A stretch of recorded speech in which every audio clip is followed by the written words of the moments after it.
My brother said that if I disappeared, no one in the family would even notice. So I disappeared. But I took all the money from the accounts with me. Before continuing the story, let us know in the comments which city you're watching from. Don't forget to subscribe to the channel, hit the notification bell so you won't miss more stories, and leave your like on the video. I learned I was different when I was 7. Not the kind of different you celebrate, the kind that makes you invisible in your own home. My parents adopted me when they couldn't have children.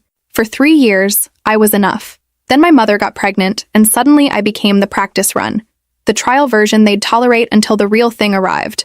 My brother Kyle came home from the hospital, and I watched my mother's face transform into something I'd never seen before. Pure, uncomplicated love. The kind she'd never quite managed with me, though I'd spent years trying to earn it. I told myself I was imagining things.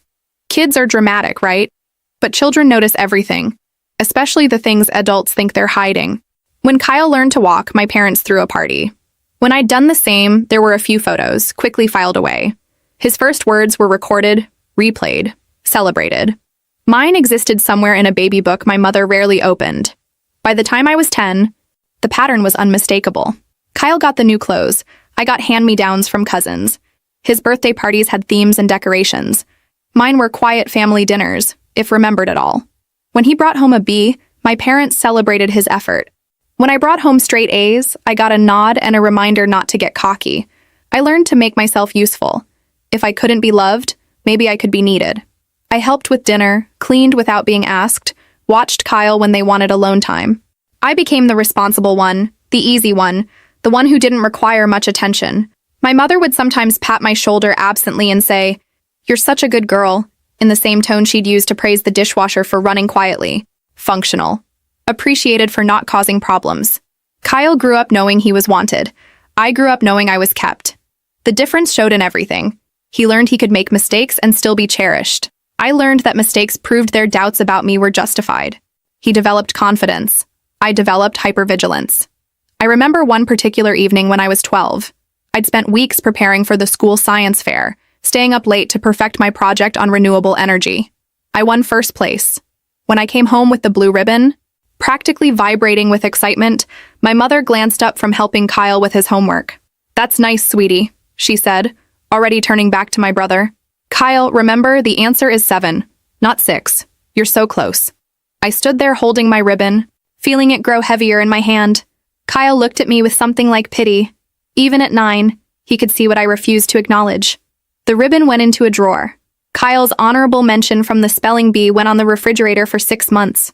I started working at 15, telling them I wanted to save for college.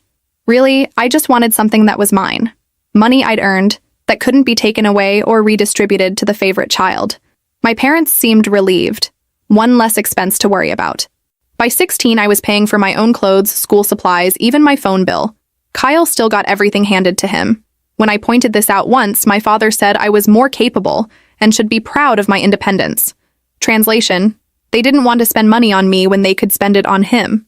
I watched my parents attend every single one of Kyle's baseball games, cheering from the stands with painted faces and homemade signs. When I made the honor roll 4 years straight, they forgot to come to the awards ceremony, twice. "You understand, right?" my mother said when I finally asked why they missed the second one. "Kyle had a game that night. And you've won before, so we didn't think you'd mind." I minded. I just learned not to show it. My father worked in insurance. My mother as a part-time office manager. They weren't wealthy, but they weren't struggling either. There was money for Kyle's expensive baseball equipment, for his gaming system, for the laptop he wanted. When I asked for help buying a used car so I could get to work more easily, they suggested I save up a bit more first. I saved for 18 months while taking 2 buses to my restaurant job. Kyle got a car for his 16th birthday. I told myself it would get better when I moved out. That distance would make them miss me, see my value. I held on to that hope like a life raft, even as I felt myself drowning in their indifference. I was wrong, of course, but I wouldn't learn that for several more years. Some patterns don't break. They just become more obvious. College was my escape route, or so I thought. I worked 3 jobs to put myself through state university while living in a cramped apartment with 2 roommates. Every dollar I earned went toward tuition, books, and rent.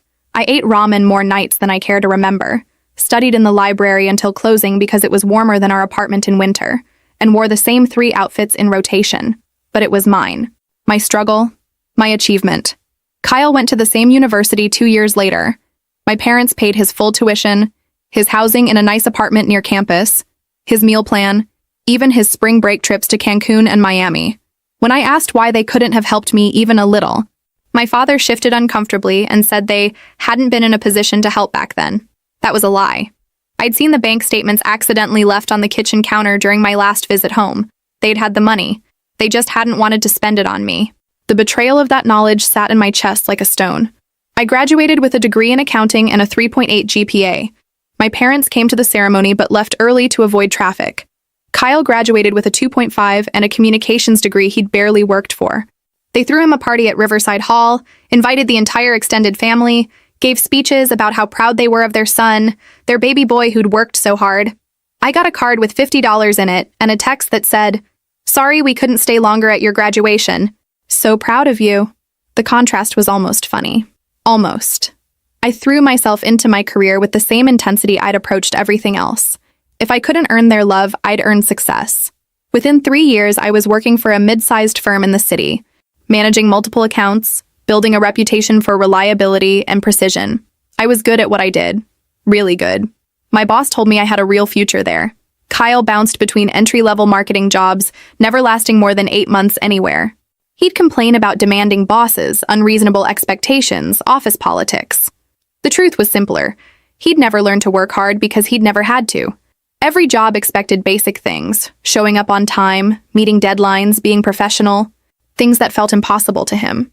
"They just don't appreciate creative people," he'd tell our parents over dinner. They'd nod sympathetically while I sat there, invisible as always, thinking about the 80-hour weeks I'd pulled to make senior accountant by 28. I bought my first condo when I was 26. Small, but mine. 1 bedroom in a decent neighborhood, with a mortgage I could actually afford. I spent weeks picking out furniture from discount stores, painting the walls myself, making it feel like home. I was so proud the day I got the keys. I called my parents to share the news. "That's wonderful, honey," my mother said, her voice distracted. "Listen, is this a good time? Kyle is here and needs to talk to us about something." I could hear him in the background, his voice tight with frustration about his latest job drama. She hung up after less than 2 minutes. I stood in my empty living room, phone in hand, feeling that familiar ache of being less important than whatever crisis Kyle was manufacturing that week. Kyle still lived at home in his childhood bedroom at 24 years old. Rent-free, bills paid, meals cooked. The pattern continued through our late 20s. I dated, had relationships that didn't work out, learned about myself through therapy I paid for with my own insurance. Kyle dated too, but every girlfriend eventually left him. He couldn't understand why.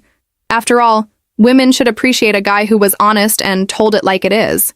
He never considered that his honesty was often just cruelty. His directness just selfishness wrapped in a prettier package. By my late 20s, I was making good money. Not wealthy, but comfortable. Senior accountant at a growing firm, respected by my colleagues, trusted by clients. I had a savings account, a retirement plan, a life I'd built entirely on my own. I took quiet pride in that, even if no one in my family seemed to notice or care. Kyle, at 26, had just been fired from his 4th job in 3 years. This time for attendance issues. He'd been showing up late, taking long lunches, calling in sick to play video games with his friends online. My mother called me in tears, as if someone had died.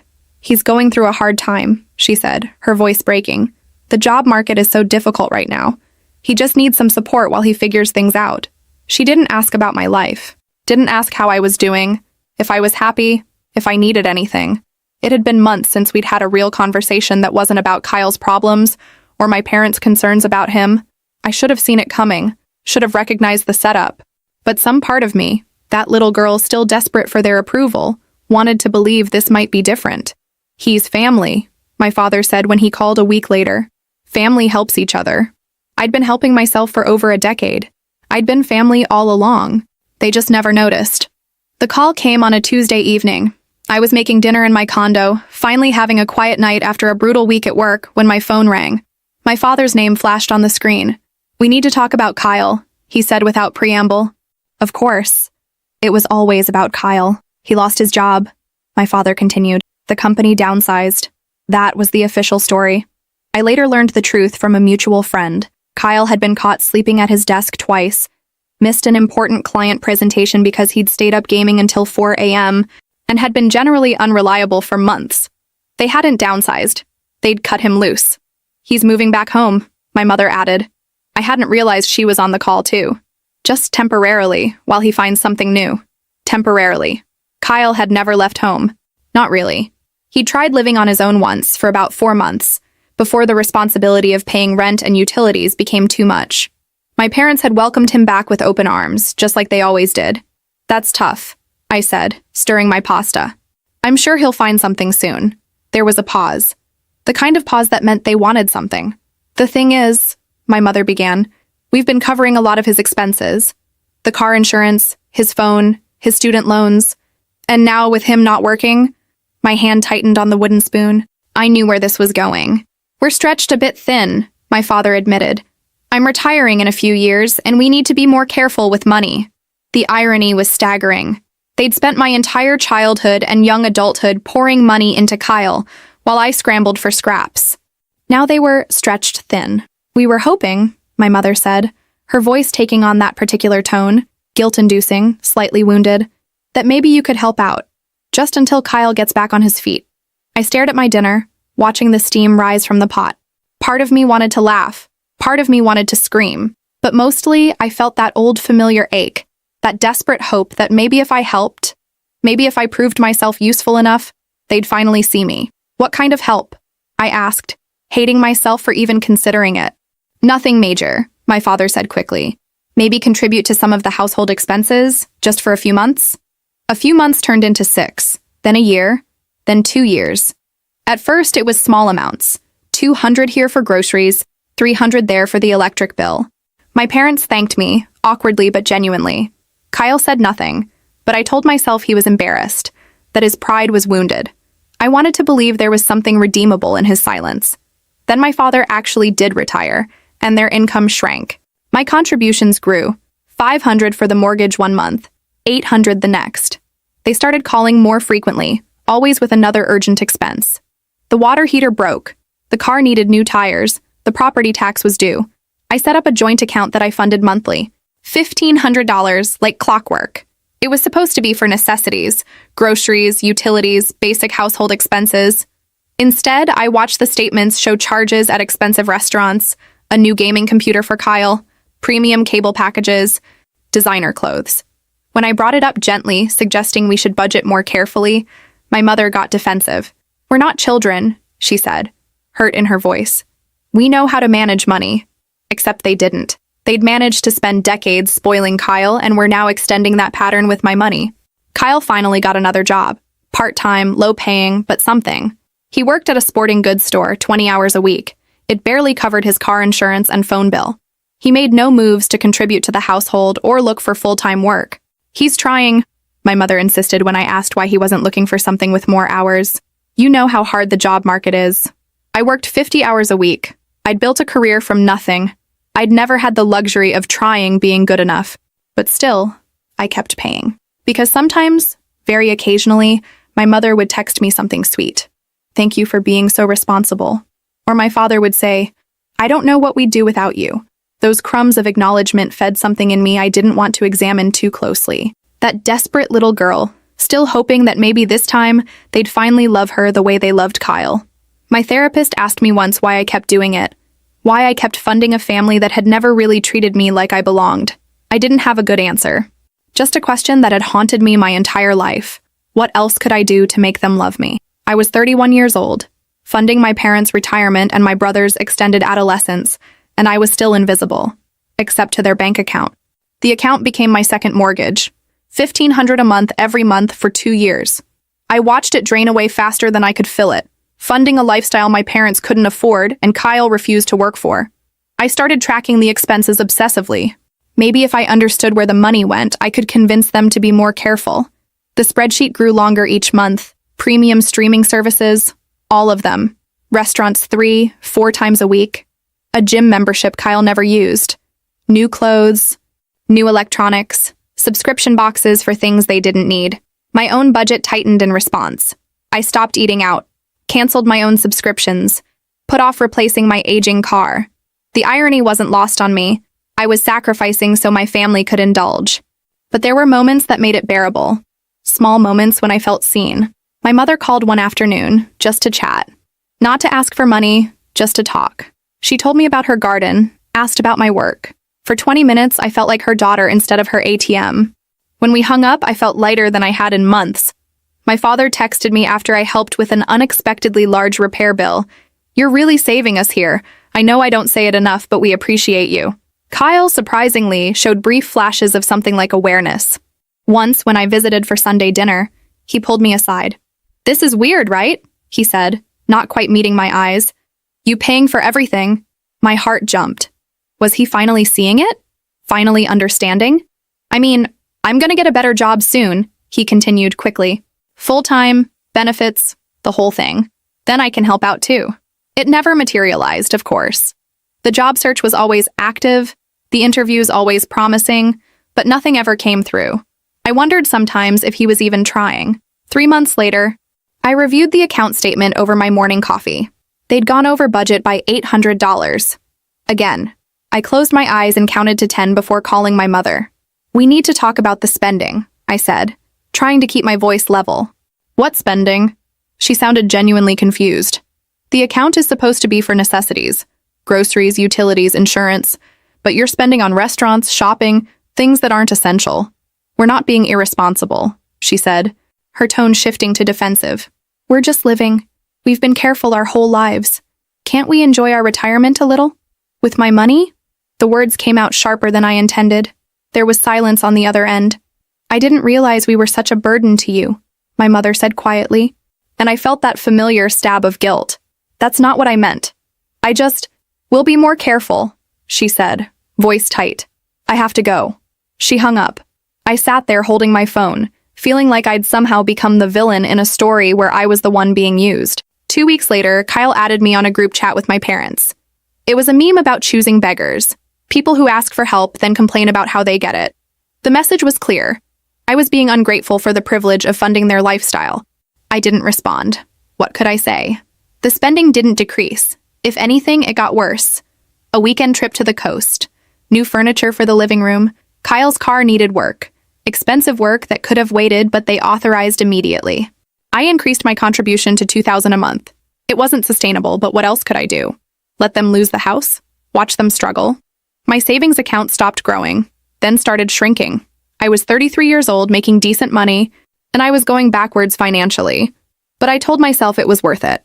Because sometimes, just sometimes, my mother would say she was proud of me. My father would acknowledge how much I helped. Those moments, rare and precious, kept me going. Kyle started calling me directly when he needed something. Not for the household, but for him. Concert tickets, a new laptop, payments on credit cards he'd maxed out. "Come on," he'd say when I hesitated. "You're already helping everyone else. What's a few hundred more?" Sometimes I said yes, sometimes I said no. Either way, I felt like I was failing someone, either myself or them. There was no winning. I became the family bank, and banks don't get gratitude. They get used. I decided to host Christmas that year.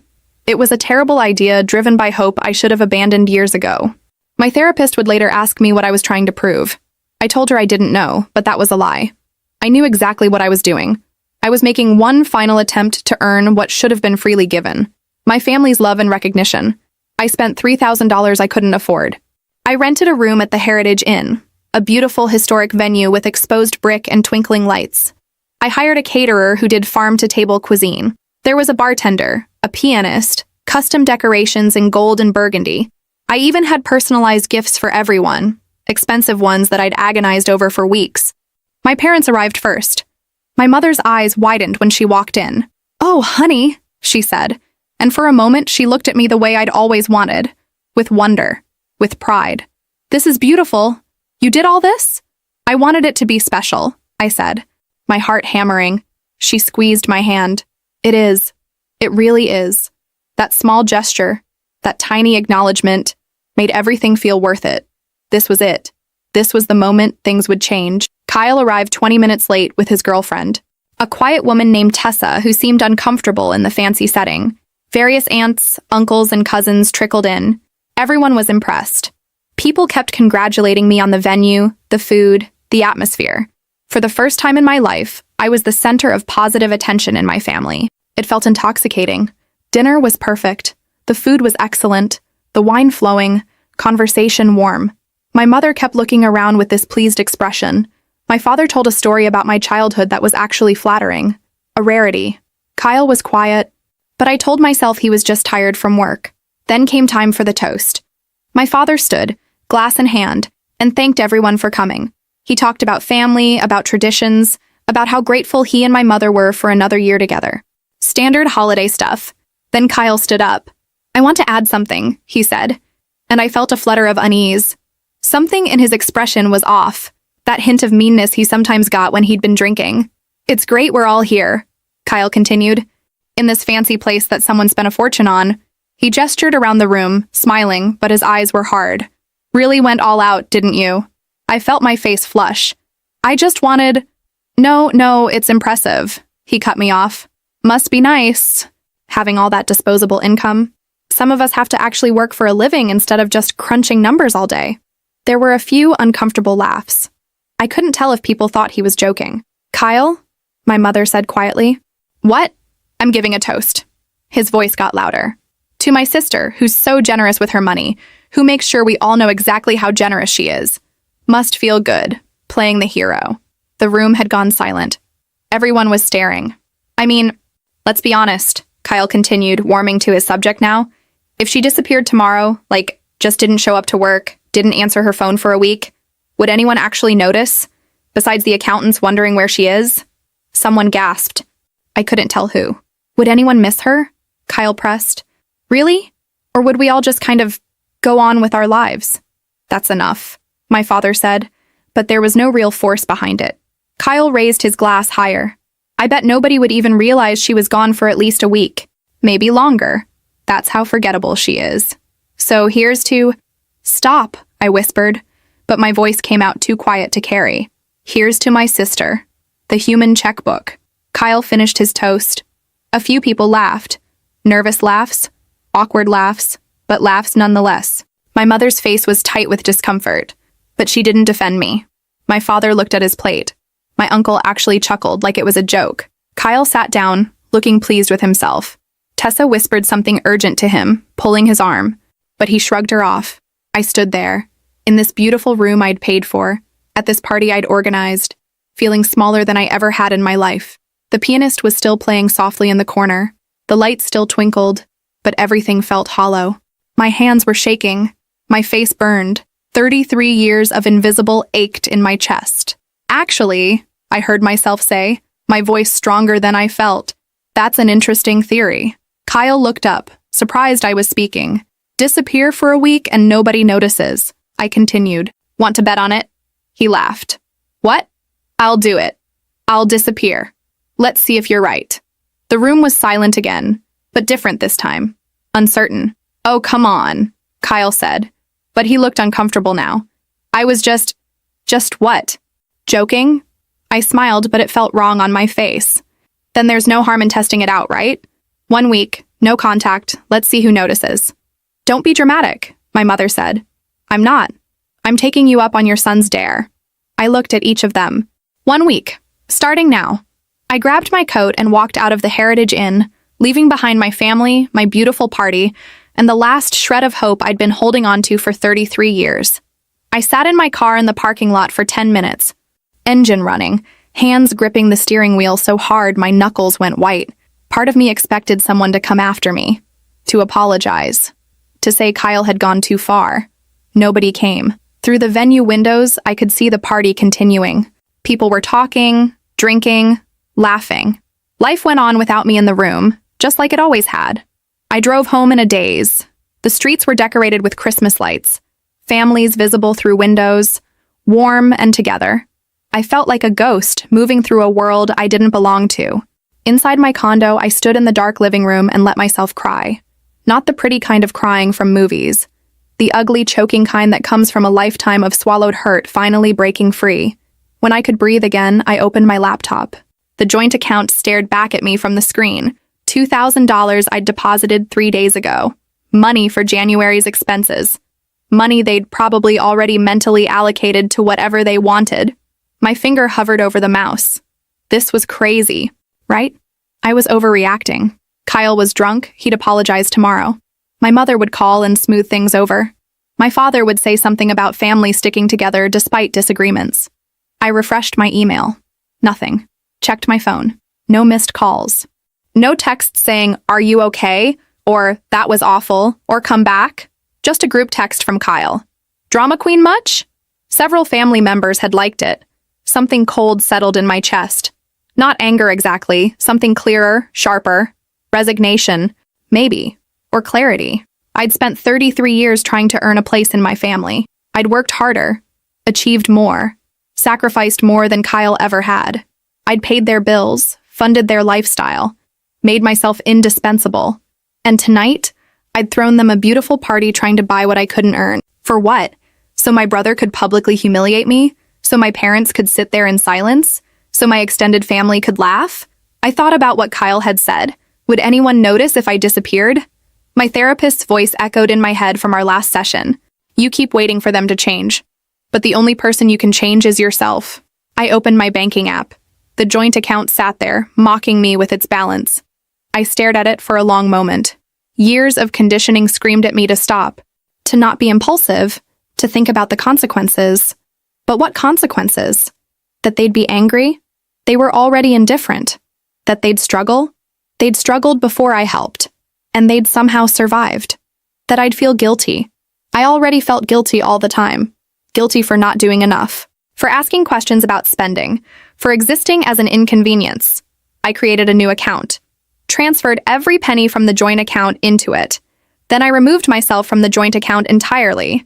Then I went further. I logged into my automatic payment system and canceled the monthly transfer. Went through every shared bill I'd somehow ended up on over the years. Kyle's car insurance, my parents' phone plan, subscriptions, and removed my payment information. My hands shook the entire time, but I didn't stop. I drafted a text to the family group chat. Taking you up on that disappearing act, 1 week, no contact. Let's see who notices. I deleted it. Too dramatic. Instead, I simply turned off my phone and put it in a drawer. The silence in my apartment was deafening. No phone notifications, no emails, no demands for attention or money or explanations. Just me, alone, with the choice I'd made. I felt terrified, guilty, relieved, exhilarated, like I'd just jumped off a cliff and wasn't sure if I'd hit water or rocks. I pulled out my laptop and opened a document. Started writing down everything, every slight, every comparison, every time I'd been made to feel less than, the science fair ribbon in the drawer, the missed award ceremonies, the car I'd saved for while Kyle got one as a gift, the years of funding their lives while mine stagnated. Writing it down made it real, made it impossible to minimize or excuse, made it impossible to pretend things weren't as bad as they were. By 3 a.m., I had 10 pages. I finally fell asleep on my couch, laptop still open, feeling more terrified and more free than I'd ever been in my life. Tomorrow would bring consequences. But tonight, for the first time ever, I'd chosen myself. The world didn't end. The sky didn't fall. I just existed, in my own space, owing nothing to anyone. It felt like breathing after decades underwater. I woke up the next morning with my heart racing, certain I'd made a terrible mistake. The impulse to check my phone was overwhelming, so strong I actually walked to the drawer where I'd hidden it 3 times before stopping myself. What if my mother had called to apologize? What if something was wrong? What if they were worried? But I remembered that group text. Kyle's drama queen much? And the little thumbs-up reactions from family members. I left the phone where it was. Instead, I made coffee and sat at my kitchen table with my laptop, staring at the bank account. The money I'd transferred sat there, real and final. I could still send it back, undo everything, pretend last night was just a dramatic gesture. My finger hovered over the keyboard. I thought about the spreadsheet I'd kept for 2 years. The thousands of dollars spent on restaurants while I ate meal prep on Sundays to save money. The new gaming computer while I drove a car with 150,000 miles. The vacation to the coast while I hadn't taken a vacation in 3 years. I thought about Kyle's words. Would anyone actually notice? I closed the laptop. The week stretched ahead of me like a test I wasn't sure I could pass. No contact meant no contact. No checking in, no explanations, no caving to guilt. 7 days to prove whether Kyle was right, whether I was truly invisible to my family unless I was useful. Day 1 was the hardest. Every hour felt like pulling against elastic that wanted to snap me back to familiar patterns. I cleaned my apartment obsessively, went to the gym, bought groceries for myself, real groceries, not just the cheapest options. I picked up expensive cheese without checking the price and felt simultaneously guilty and defiant. I lasted until noon before I pulled my phone out of the drawer just to look at it. Powered off, silent, it looked harmless. I could just turn it on for a second, just to make sure there were no emergencies. I put it back without turning it on. Day 2 was easier.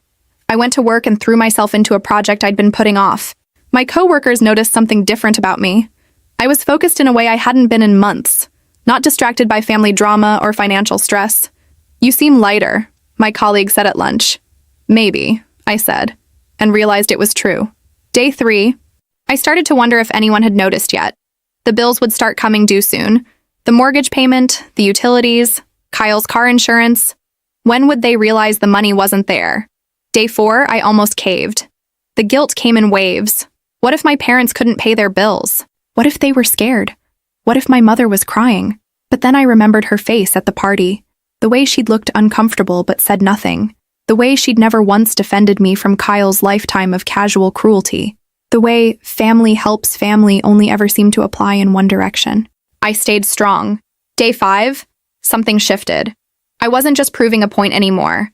I was starting to enjoy the space, the silence, the lack of demands.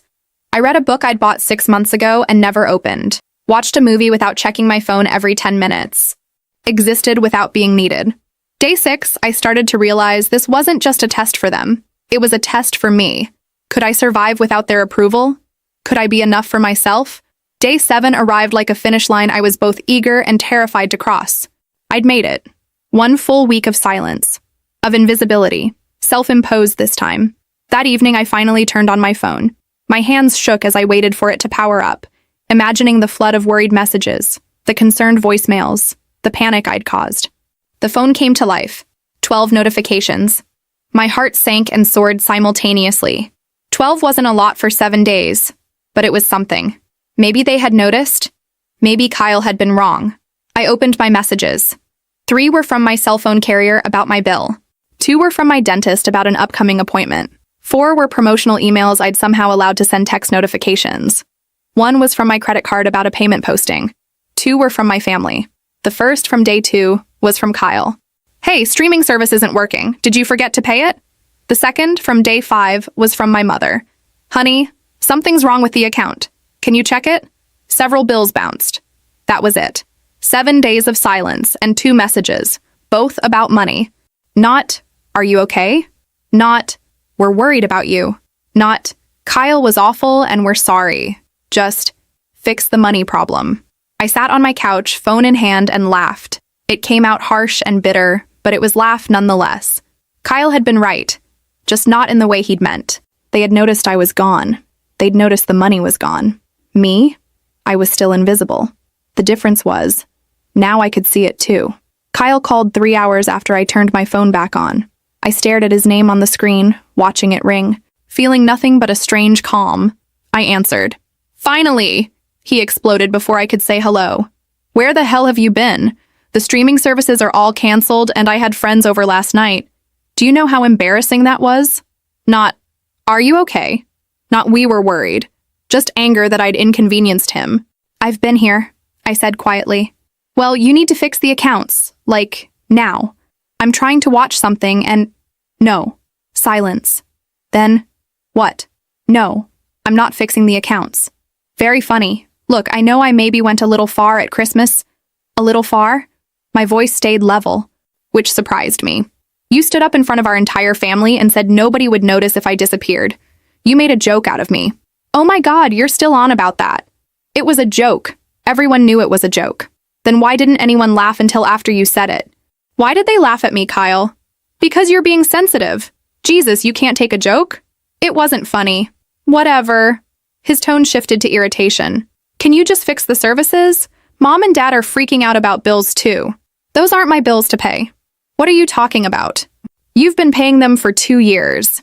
Exactly. 2 years of paying for everything while you lived rent-free, worked part-time, and contributed nothing. I contribute. I help around the house. You're 28 years old, Kyle, living at home, working 20 hours a week at a sporting goods store. That's not contributing. That's freeloading. I could hear his breathing, fast and angry. You know what?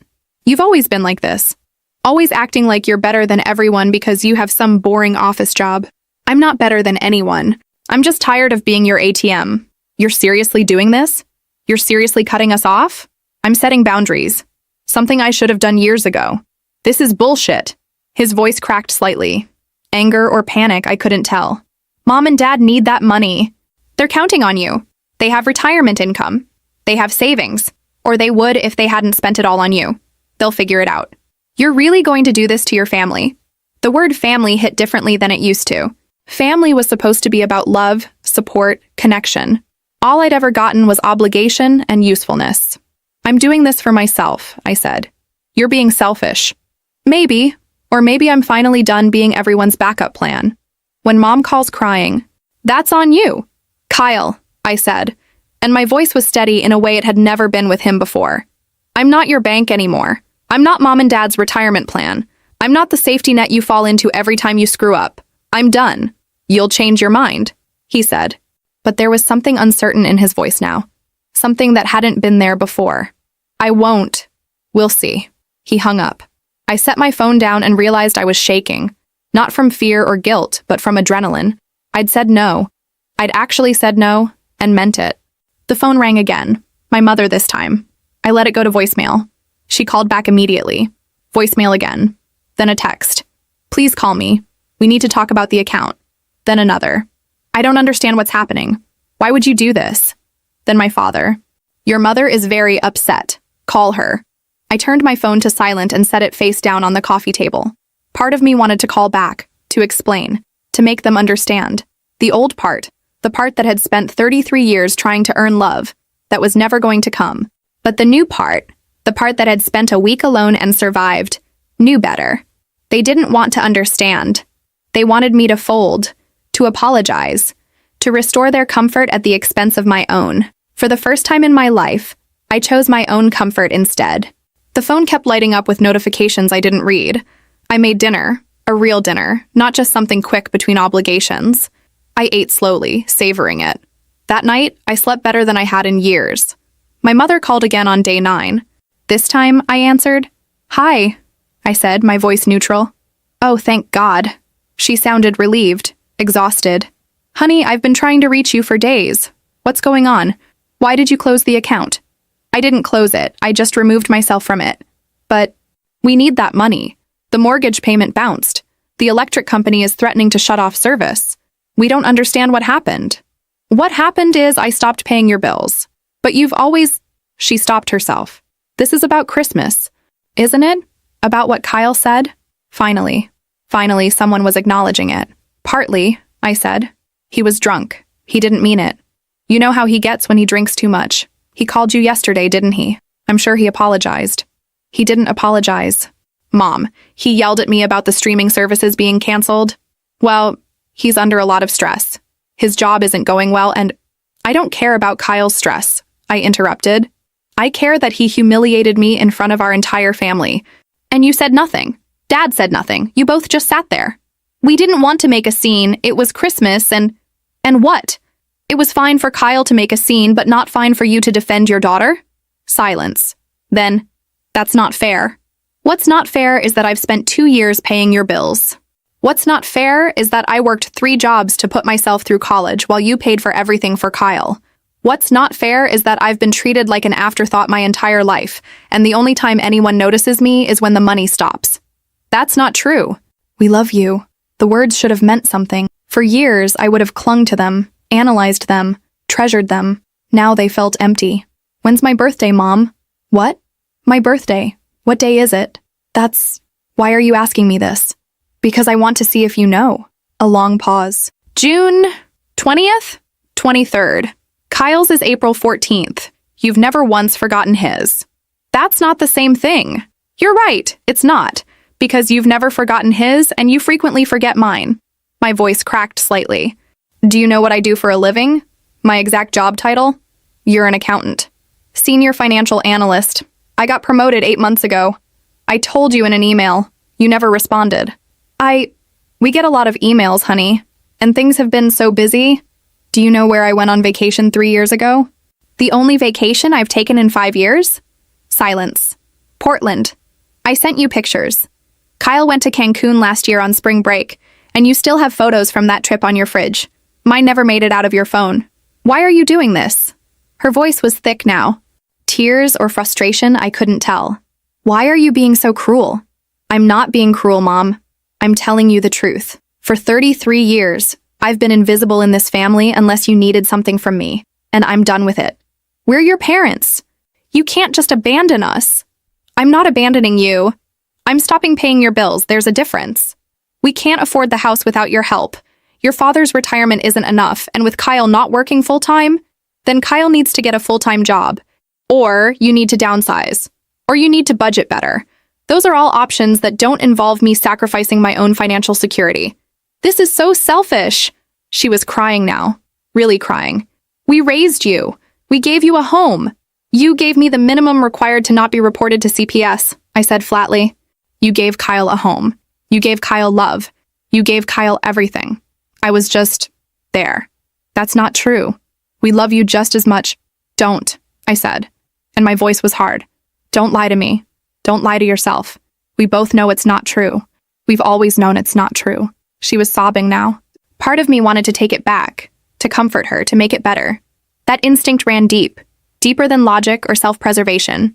But I'd spent 33 years managing everyone's emotions but my own. I have to go, I said. Please, please don't do this. We need you. You need my money. That's not the same thing. What are we supposed to do?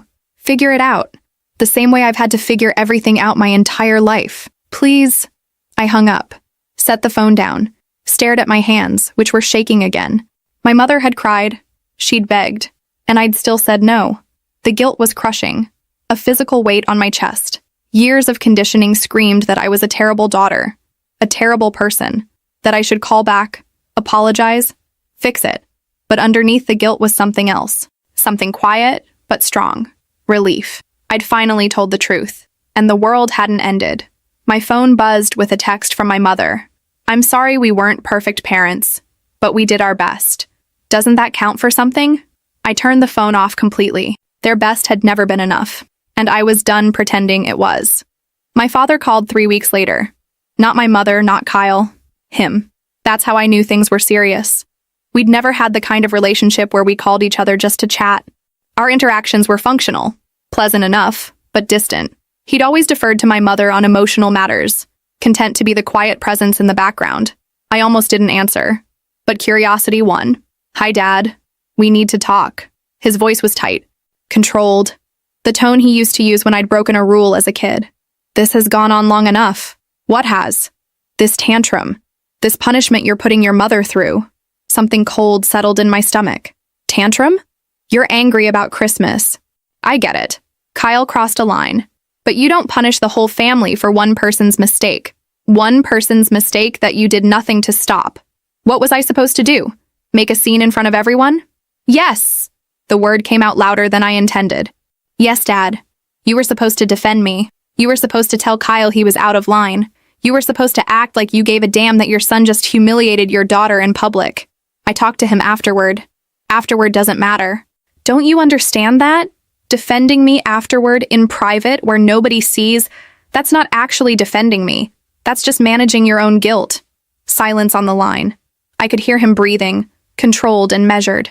We're going to lose the house, he said finally. My heart dropped. What? We're 3 months behind on the mortgage. The bank sent a notice. We have 60 days to catch up or they start foreclosure proceedings. The panic was immediate and visceral.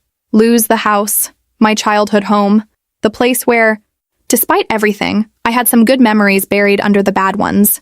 How did it get that bad? I asked. You stopped paying into the account. We had to cover everything ourselves, and it's more than we can manage. You have retirement income, Social Security. Dad, the math doesn't work. You shouldn't be that far behind after 3 weeks. A pause. We had some other expenses. What expenses? That's not... What expenses, Dad? Kyle needed help with some debt. Credit cards he'd run up. We had to help him or they were going to sue. I closed my eyes. How much? That's between us and Kyle. How much did you pay toward his credit card debt instead of your mortgage? $8,000. His voice was defensive now. He needed help. He's our son. I'm your daughter. You don't need help. You have a good job savings. You're fine on your own. Kyle struggles. He needs us. Kyle is 28 years old. He needs to face consequences for his actions, not get bailed out every time he screws up. You don't understand how hard it is for him. Stop. I was yelling now. Stop making excuses for him. Stop acting like he's some fragile thing that needs constant protection. He's not. He's a grown man who's never had to be responsible for anything because you keep rescuing him. So you're punishing him by punishing us? No. I'm setting boundaries that I should have set years ago. You chose to pay his credit cards instead of your mortgage. That's on you, not me. We're your parents. You're supposed to help family. I did help. For 2 years. And before that, I helped by never asking for anything. Never being a problem. Never requiring the time and money and attention you poured into Kyle. I helped by making myself invisible. That's not fair. You want to know what's not fair, Dad? I have $34,000 in my savings account. Do you know how much I'd have if I hadn't been funding your household for 2 years? Over $70,000. That's $36,000 I gave to this family. He was quiet. I could have bought a house. A real house, not a condo. I could have taken vacations. I could have had a life. Instead, I watched you spend my money on restaurants and new furniture and Kyle's gaming equipment while I ate cheap meals and drove a dying car. We didn't ask you to sacrifice. Yes, you did. Maybe not in those words, but every time you called with another emergency, every time you made me feel guilty for questioning the spending, every time you made it clear that Kyle needed help and I was capable of giving it, you asked. And I gave. And it was never enough. So that's it? His voice was hard now, angry. You're just going to let us lose everything. You're not going to lose everything. You're going to lose a house you can't afford. Then you'll downsize, budget properly, and live within your means. Your mother will be devastated. The guilt stabbed deep, but I held firm. Then she'll recover. People do. I never thought you could be this cold. The words hit like a slap. Cold. Cruel. Selfish. All the words they were using to describe me now that I'd stopped being useful. I'm not cold, Dad. I'm just done setting myself on fire to keep you warm. Don't call us again until you're ready to act like family. He hung up. I sat there, phone in hand, feeling like I'd been punched in the chest. They were losing the house, my childhood home, because of me. No, not because of me. Because they'd chosen to pay Kyle's credit card debt instead of their mortgage. Because they'd spent years living beyond their means. Because they'd expected me to fund their choices indefinitely. This wasn't my fault. I had to keep repeating it to make myself believe it. This wasn't my fault.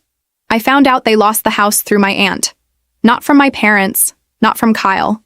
From my mother's sister, who called me 6 weeks after my father's ultimatum. I can't believe you let this happen, she said without preamble. Hello to you too, I said. They're moving into a 2-bedroom apartment. Your parents. After 30 years in that house. Do you have any idea how humiliating this is for them? They couldn't afford the house. Because you abandoned them. I'd heard this so many times now the words barely landed. Abandoned. Selfish. Cold. Cruel. The family had decided on a narrative, and I was the villain. Where are they moving? I asked, ignoring the accusation. Riverside Gardens. That affordable complex near the highway. Your father is mortified. Your mother cries every day. Riverside Gardens. I knew it. Clean, safe, perfectly adequate. A significant downgrade from their house, but not the tragedy my aunt was making it sound like. And Kyle? I asked. A pause. What about him? Where's Kyle living? He's looking for his own place. He's not moving with them? The apartment only has 2 bedrooms. There's no space. I felt something crack in my chest. Not sadness. Something sharper. They'd lost their house, were moving to a smaller apartment, and Kyle still wasn't planning to contribute or help. He was just moving on. So let me get this straight, I said slowly. Mom and Dad lost the house. They're downsizing to an apartment. And Kyle, who has lived rent-free his entire adult life, who they paid $8,000 in credit card debt for, is getting his own place instead of helping them? He needs his independence. He's 28. He's had independence available to him this whole time. He chose not to take it. You don't understand how hard... Stop. Just stop. I'm not doing this anymore. I took a breath. How are they managing? Financially? Barely. Your uncle helped with the moving costs. I'm covering their security deposit. We're all pitching in because family helps family. The implication was clear. Everyone but me. That's good, I said. I'm glad they have support. You could still help, you know. It's not too late to fix this. There's nothing to fix. They made choices. Now they're living with the consequences. You're really going to let your parents struggle while you sit there with your comfortable life? My comfortable life. The one I'd built entirely on my own. The one I'd nearly bankrupted trying to fund theirs. Yes, I said simply. She hung up on me. Over the next few weeks, I heard through the grapevine how things were going. My parents had moved into the apartment. It was smaller, older, but functional. They were learning to budget properly for the first time in years. My father had taken a part-time consulting job to supplement their income. Kyle had moved into a studio apartment. Alone, for the first time in his life. According to my cousin, he was struggling hard. Couldn't figure out how to grocery shop efficiently. Complained constantly about having to clean. Had called my mother crying twice about feeling overwhelmed. My mother apparently still talked to him every day. Gave him advice, talked him through problems, reassured him he was doing great. She hadn't called me once. Part of me had expected her to reach out eventually, to apologize, or at least try to rebuild something. But weeks turned into months, and nothing. They'd made their choice. I'd been useful. And when I stopped being useful, I stopped being relevant. Kyle lasted 3 months before he quit his job at the sporting goods store. Too stressful, he told people. His boss was unreasonable. The hours were too demanding for 20 hours a week. Without income, he couldn't afford even his cheap studio. I heard he was couch surfing, staying with friends for a few days at a time. My parents couldn't take him in. The apartment lease specifically limited occupancy, and they couldn't risk eviction. For the first time in his life, Kyle had no safety net. I felt sorry for him. Not enough to help, but sorry nonetheless. He'd been enabled his whole life, set up to fail by parents who'd loved him too much to let him struggle. Now he was paying the price, but so were my parents. They'd spent decades prioritizing Kyle, and now that they needed him, he wasn't capable of stepping up. He'd never learned how. My uncle tried to take him in but kicked him out after 2 weeks when Kyle didn't contribute to groceries or household chores. My cousin lasted 5 days before telling Kyle he needed to find somewhere else. The family was learning what I'd known all along. Kyle couldn't function as an independent adult because he'd never been required to.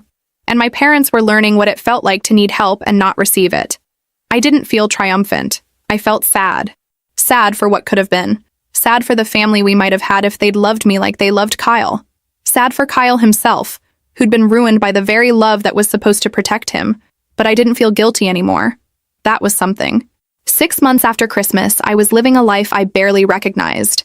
Not because it was dramatically different, but because it was mine. I started therapy twice a week. Real therapy, where I talked about adoption trauma, scapegoat children, and the ways families can damage people who love them. My therapist didn't tell me I'd done the right thing or the wrong thing. She helped me understand why I'd done it, and that was more valuable. My savings account was growing again. I'd started contributing to my 401k properly. I bought a new car, nothing fancy, but reliable and paid for in cash. These small financial victories felt enormous after years of watching my money disappear into someone else's life. I went on dates. Some good, some terrible, all interesting. I was learning who I was when I wasn't defined by my family's needs. Turned out I liked hiking. I was terrible at pottery but enjoyed trying. I could spend an entire Saturday reading without feeling guilty about not being productive. My phone rarely rang with family calls anymore. Most of my relatives had taken sides, and very few had chosen mine. That hurt less than I expected. Quality over quantity, my therapist said. The people who mattered understood, or at least respected my choices. My friend group expanded. People from work, from my hiking group, from random places. They knew me as just me, not as someone's daughter or sister, not as a bank or a safety net. Just a person with interests and boundaries and a life. I heard updates occasionally through the few relatives still speaking to me. My parents had adjusted to apartment living. It wasn't easy, but they were managing. My father's consulting work was going well. My mother had joined a community garden and seemed to be enjoying it. Kyle had finally found full-time work through a temp agency. Nothing glamorous, warehouse work, inventory management. But it was 40 hours a week with benefits, and he was apparently showing up consistently for the first time in his adult life. He'd gotten his own apartment again, a small one-bedroom he could barely afford, but it was his. I didn't reach out. Neither did they. Sometimes I thought about that Christmas party, about Kyle's cruel words, my parents' silence, the family's laughter. It still hurt, but differently now. Like an old injury that aches in bad weather. Noticeable, but not debilitating. I thought about what I'd lost. The relationship with my parents would never be what I'd wanted it to be. Kyle and I would probably never speak again. I'd sacrifice the illusion of family unity, the comfort of belonging somewhere, even if that belonging was conditional. But I'd gained something too. Self-respect, financial stability, peace, the knowledge that I could survive on my own, that I didn't need their approval to be worthy of love and care. On the anniversary of that Christmas party, I did something I'd never done before. I threw myself a party. Small, intimate, just my closest friends. Nothing expensive or elaborate. Just good food, good wine, good people who actually cared about me. One friend asked about my family, if I missed them, if I ever thought about reaching out. Sometimes, I admitted, but I think they'd have to want a real relationship, not just my money. And I don't know if they're capable of that. That must be hard, she said. It is. But it's less hard than pretending I mattered to them when I didn't. Later that night, after everyone left, I stood in my clean apartment with its modest furniture and its absence of family photos. My home, my space, my life. My phone buzzed. A text from an unknown number. This is Kyle. Mom gave me your new number. I know it's been a while. I've been thinking about what happened. About what I said. Can we talk? I stared at the message for a long time. Part of me wanted to reply immediately. Part of me wanted to delete it. Part of me wanted to analyze every word, looking for the apology that wasn't quite there. Instead, I set the phone down. I'd answer eventually maybe, or maybe I wouldn't. That was the beauty of boundaries. I got to choose. I'd spent 33 years being invisible unless I was useful. Now I was visible to myself, and that was enough. Some days were hard. Some days I felt the pull of old patterns, the guilt, the what-ifs. Some days I questioned everything I'd done, but most days, I felt free. I wasn't the family bank anymore. I wasn't the forgotten daughter, the responsible one, the invisible child who existed in the margins of other people's lives. I was just me, flawed, learning, growing, building a life on my terms. And if my family ever wanted to be part of that life, really part of it, not just visitors who showed up when they needed something, they knew where to find me. But I wasn't holding my breath. I'd spent enough of my life waiting for love that was never going to come. Now I was learning to give it to myself instead.